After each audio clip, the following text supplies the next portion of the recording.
प्रिय दोस्तों, हमारा यूट्यूब चैनल ज्ञान चिंतामणि में आपका स्वागत है। आज हम आपको ऋषि पंचमी व्रत कथा श्रवण कराने जा रहे हैं। कथा पूरी श्रवण करें, हमारे चैनल को लाइक करें, सब्सक्राइब करें, शेयर करें और बेल आइकन को जरूर दबाएं। अतः कथा प्रारंभ करते हैं। श्री सीतास जी कहते हैं, देव देवेश अनेक तरह के व्रत मैंने श्रवण किए, अब संपूर्ण पापों का नाश करने वाले व्रत को आप कहें।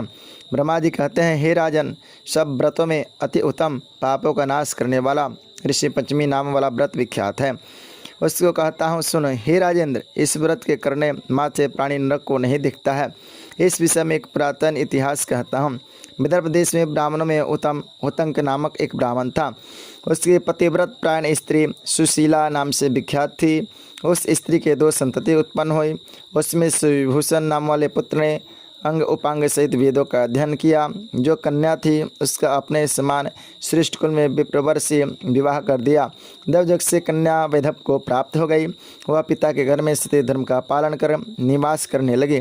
उसके दुख से दुखी हो पुत्र सुविभूषण को घर का मालिक बनाकर स्त्री और पुत्री के साथ वह द्योतम गंगा के तट पर जाकर निवास करने लगा और वह द्योतम छात्रों को वेद पढ़ाने लगा और विधवा पुत्री पिता की सेवा करने लगी। एक समय पिता की सेवा करते करते वह थक गई। रात्रि में समय शयन करने पर उसके शरीर में कृमियों का ढेर हो गया। पत्थर पर उसको वस्त्र रहित देखकर शिष्य लोग उसके माता के समीप जाकर करुणान्वित हो कहने लगे, हम नहीं जानते कि इस साध्वी की यह दशा कैसे हो गई।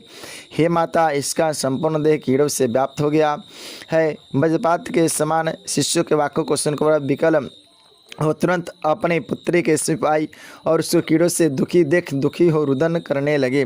वह छाती की ताड़ना करते हुए मूर्छित हो गिर पड़ी।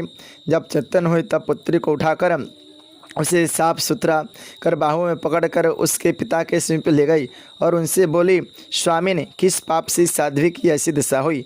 रात्रि में सोने के बाद इसके शरीर में कीड़े उत्पन्न हो गए। इस बात को सुनकर वह ऋषि ध्यान अवस्थित हो उसके पूर्व जन्म में किए हुए कर्मों का निवेदन करने लगे। ऋषि ने कहा, यह लड़की पुरुष से 7वें जन्म में ब्राह्मणी थी। वह रजस्वला धर्म को प्राप्त हो घर के बर्तन आदि का स्पर्श करती थी। उसी पाप से इसके देह में कृमि पड़ गए। रजस्वला पाप से युक्त स्त्री प्रथम दिन चंडाली, द्वितीय दिन ब्रह्महत्या करने वाली, तृतीय दिन धोबीन कहलाती है और चतुर्थ दिन शुद्ध होती है। उस समय अपनी सहेलियों के संग में व्रत को देख श्रद्धा नहीं करती थी। व्रत के मात्र दर्शन के प्रभाव से निर्मल ब्राह्मण वंश में यह उत्पन्न हुई, किंतु व्रत के अपमान के कारण इसका शरीर कीड़ों से व्याप्त हो गया। तुमसे इसके दुष्कर्म का कारण कहा। सुशीला कहने लगी, जिस व्रत के दर्शन मात्र से निर्मल ब्राह्मण वंश में आप ऐसे ब्रह्म तेजस्वी के यहाँ जन्म लिया, जिसका अपमान करने से निद्रावस्था में शरीर में कीड़े उत्पन्न हो गए। हे नाथ, यह आश्चर्य है, इसलिए आप उस व्रत को कहिए। ऋषि बोले, हे सुशीले, व्रतों में उत्तम व्रत को तुम सुनो, जिसको करने मात्र इस पाप से मुक्त हो सकती है और आध्यात्मिक आधि दैविक एवं आधि भौतिक दुख से दूर होकर स्त्री सौभाग्यशालिनी होती है तथा कल्याण के वृद्धि आदि सब प्रकार की संपत्तियां प्राप्त हो जाती है। जिस दिन भाद्रपद मास की शुक्ल पक्ष पंचमी हो, उस दिन नदी आदि में स्नान कर नियमान हो नित्य कर्मों को कर अग्निहोत्रशाला में जाकर ऋषियों को सविधि भक्तिपूर्वक पंचामृत से स्नान तथा चंदन अगर कपूर इत्यादि सुगंधित द्रव्यों से लेपन करें। नाना प्रकार के पुष्प गंध दीपक आदि से पूजन करें। यज्ञ पवित्र सुंदर वस्त्र अर्पण करें और नैवेद्य अच्छे अच्छे फल तथा अर्घ्य देवी कश्यप अत्रि भरद्वाज विश्वामित्र गौतम जमदग्नि और वशिष्ठ ये सप्त ऋषि कहे जाते हैं। मेरे इस अर्घ्य को ग्रहण कर मुझ पर सदा प्रसन्न हुए। हे सुशीले, इस आख्यान को श्रवण कर शाकाहार करें, ऋषियों के ध्यान में तत्पर हो ब्रह्मचर्य से रहे। इस प्रकार उत्तम रीति से व्रत का आचरण करें। सब तीर्थों में जो फल प्राप्त होता है और संपूर्ण दान आदि से जो पुण्य प्राप्त होता है वह व्रत मात्र से प्राप्त हो जाता है। इस व्रत को करने वाली स्त्री सुखी रूप लावन तथा पुत्र पौत्र आदि से युक्त होती है। इस लोक में तथा परलोक में अक्षय गति को प्राप्त होती है और इस व्रत के प्रभाव से पूर्वजन्म की जाति का भी ज्ञान हो जाता है। भविष्य प्राणोक्त ऋषि पंचमी व्रत कथा। युधिष्ठिर कहने लगे, हे देव देवेश, मैंने बहुत से व्रत श्रवण किए, इस समय पाप को नाश करने वाले व्रत को आप कहें।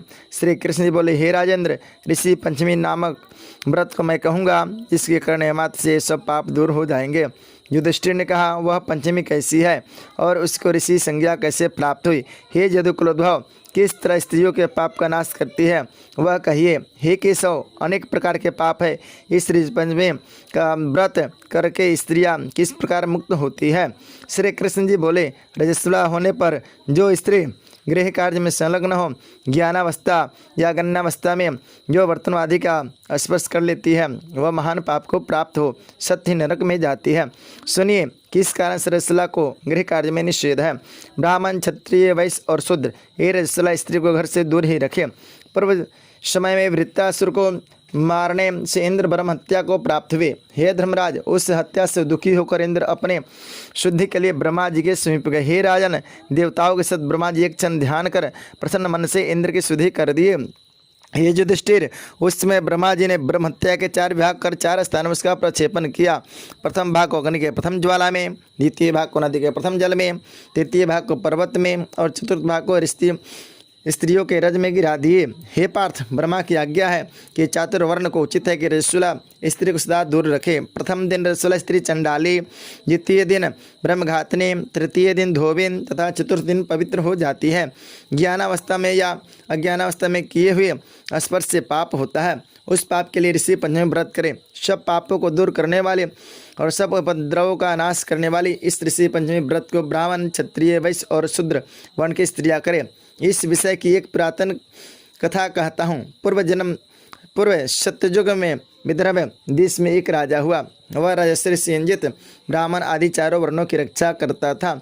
उसके देश में वेद वेदांग जानने वाला एक ब्राह्मण था। हे राजन, सुमित्र उसका नाम था।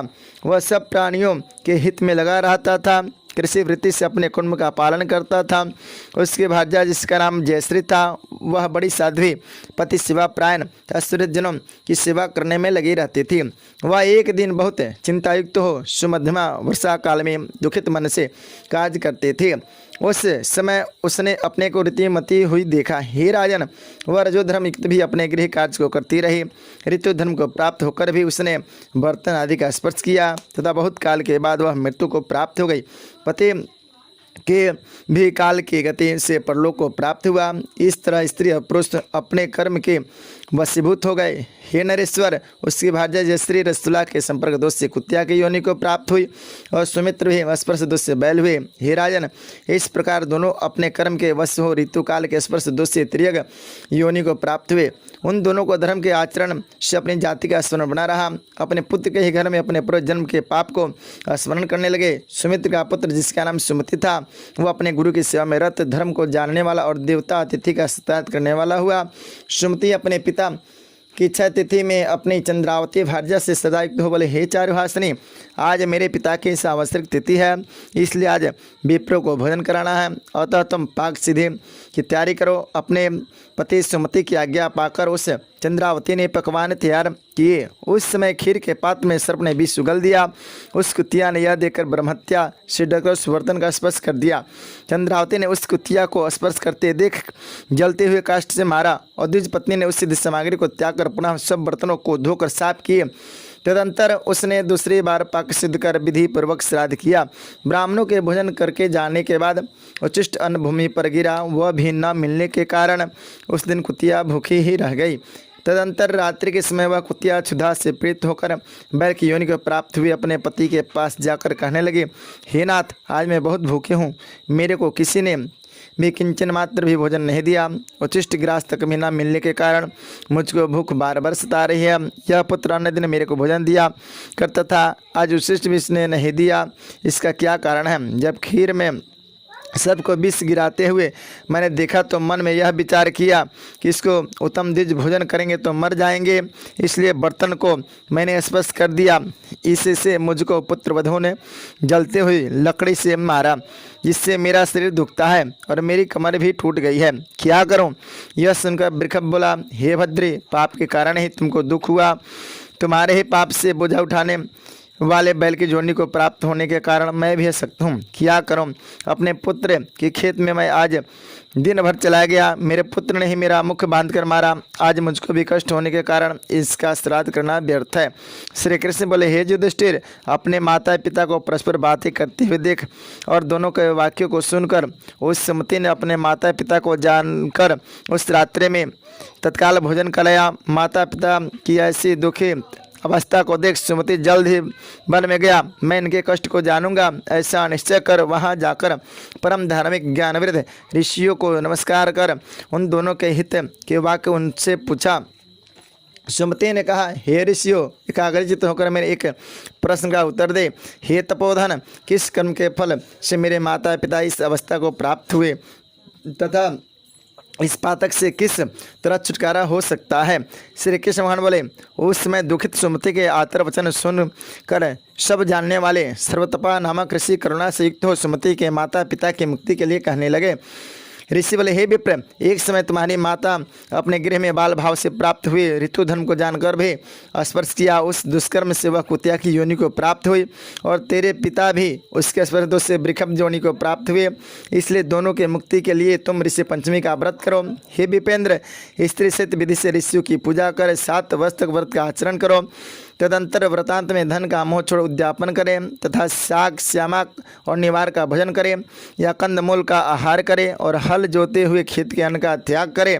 भाद्रपद मास के शुक्ल पक्ष के पंचमी को उस दिन मध्याह्न काल में नदी आदि निर्मल जलाशय पर जाकर अपा मार्ग के कष्ट दंत धावन करें। दांतों को शुद्ध कर मिट्टी से स्नान कर जल से स्नान करें। तिल और आंवले के कल्क से केशों को धोकर स्वच्छ वस्त्र धारण करें। एकाग्रचित्त से अरुंधति सहित ऋषियों की पूजा करें।